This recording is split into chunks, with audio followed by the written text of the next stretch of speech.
और इसी खबर पर अधिक अपडेट के साथ झांसी से शकील अली हाशमी भी हमारे साथ लाइव कनेक्ट हो गए हैं। शकील, एक दुखद हादसा जिसमें 10 बच्चों की जान चली गई है, कई झुलसे हैं।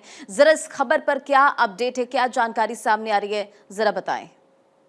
देखिए, मैं आपको बता दूं कि आज तड़के सुबह लगभग 5:15 बजे उत्तर प्रदेश के उप मुख्यमंत्री ब्रजेश पाठक जी पहुंचे। उन्होंने इमरजेंसी वार्ड का दौरा किया और जहां बच्चों का इलाज चल रहा था वहां बच्चों से मुलाकात की, उनके तीमारदारों से मुलाकात की और वहां की व्यवस्थाएं देखी। उसके बाद वो दूसरे वार्ड में गए, वहां पे भी जहां बच्चे एडमिट थे वहां पे भी उनके तीमारदारों से मिले और बच्चों को देखा उन्होंने।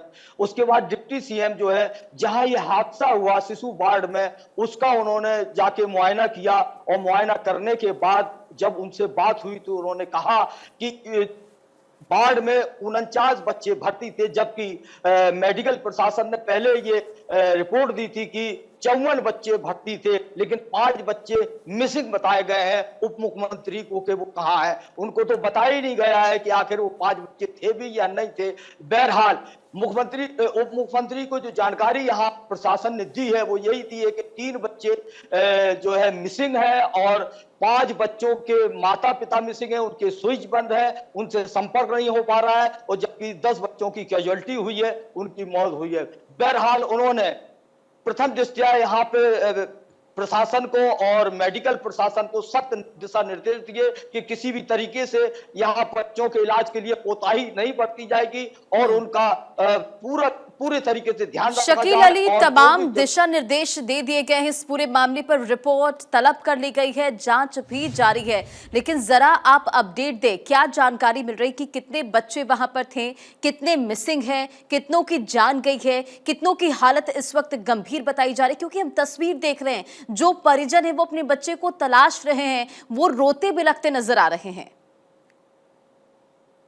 बता दूं मैं आपको कि 10 बच्चों की जो है कैजुअलिटी हुई है, जो चलने से जो है उनकी मौत हुई है। बाकी 5 बच्चे मिसिंग बताए गए हैं और 3 बच्चों के माता पिता मिसिंग बताए गए हैं कि उनसे संपर्क नहीं हो पा रहा। जोड़ तोड़ के जो बात करा रही है, जो मेडिकल प्रशासन ने कही है, उसमें यही बताया गया है कि 10 बच्चों की जो है कैजुअलिटी हुई है और जिसमें 5 बच्चे मिसिंग बताए गए हैं और 3 बच्चे ऐसे हैं जिनका इलाज तो चल रहा है, लेकिन उनके तीमारदार यानी उनके माता पिता प्रशासन को नहीं मिले और प्रशासन लगातार उनसे संपर्क करने की कोशिश कर रहा है। शकील अली, देखिए ये भी जानकारी आई कि जब ये हादसा हुआ तो फायर अलार्म नहीं बजा। क्या इस पूरे मामले को लेकर, हालांकि जांच के बाद क्या रिपोर्ट सामने आती है इसका इंतजार होगा, लेकिन प्रथम दृष्टया क्या बताया जा रहा है? क्या इस पूरे मामले में लापरवाही है? अगर सही समय पर फायर अलार्म बज जाता तो शायद बच्चों की जान बच भी सकती थी।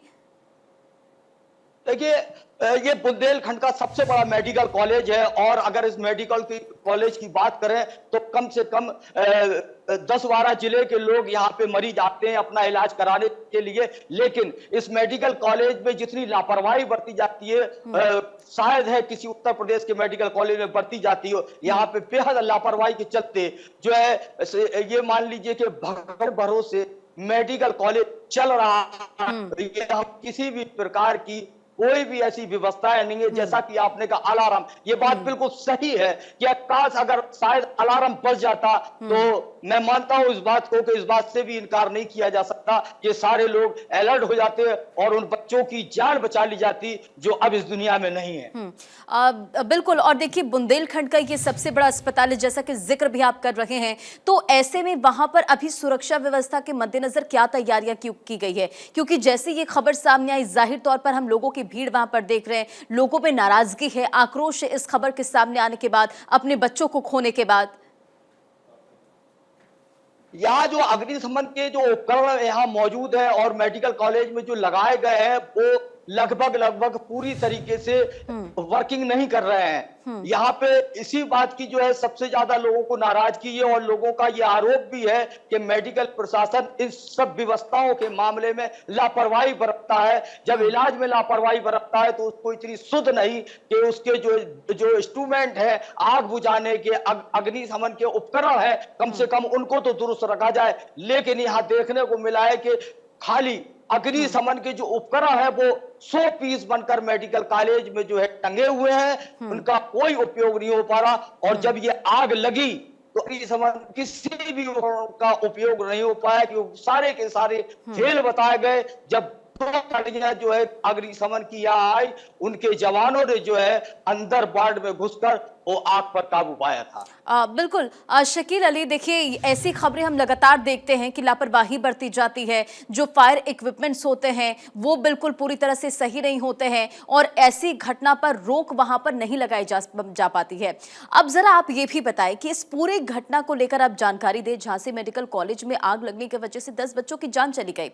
पूरा वहां का जो इलाका है, फायर ब्रिगेड की टीम को पहुंचने में कितना वक्त लगा, कौन से फ्लोर का ये हादसा है, कितने बच्चे उस वक्त एडमिट थे, वहां पर उस वक्त कैसी स्थिति थी, कौन कौन वहां पर जो फायर कर्मी जो अस्पताल के जो लोग थे वहां पर मौजूद थे कि नहीं मौजूद थे, कैसे क्या घटना हुई, कैसे ये पूरी जानकारी निकलकर सामने आई, फिर रेस्क्यू ऑपरेशन कैसे चला?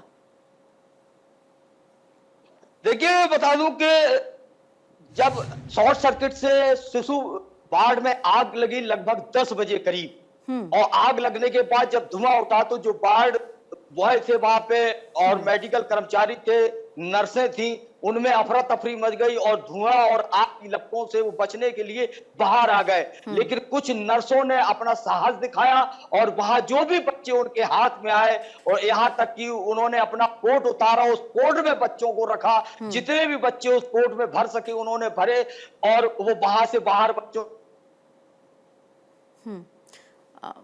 शकील अली की आवाज़ नहीं आ पा रही है, हम उनसे फिर से जुड़ने की कोशिश करेंगे। देखिए तमाम अपडेट्स जो हैं वो लगातार सामने आ रहे हैं और तस्वीरें भी उस दौरान की हम आपको दिखा रहे हैं जब ये आग लग जाती है। उसके बाद फायर कर्मी की टीम मौजूद नजर आती। 2 अलग अलग तस्वीर देखिए, डिप्टी सीएम ब्रजेश पाठक वहाँ पर पहुँचते हैं, उनकी तरफ से पूरी जानकारी दी गई है कि किस तरह से इस पूरे मामले को लेकर जाँच पड़ताल की जा रही है। लापरवाही अगर किसी की होगी तो उसे बख्शा नहीं जाएगा। और लगातार हमारे जो सहयोगी है वो भी ग्राउंड पर मौजूद हैं, जो तमाम अपडेट्स हैं वो हम तक पहुंचा रहे हैं।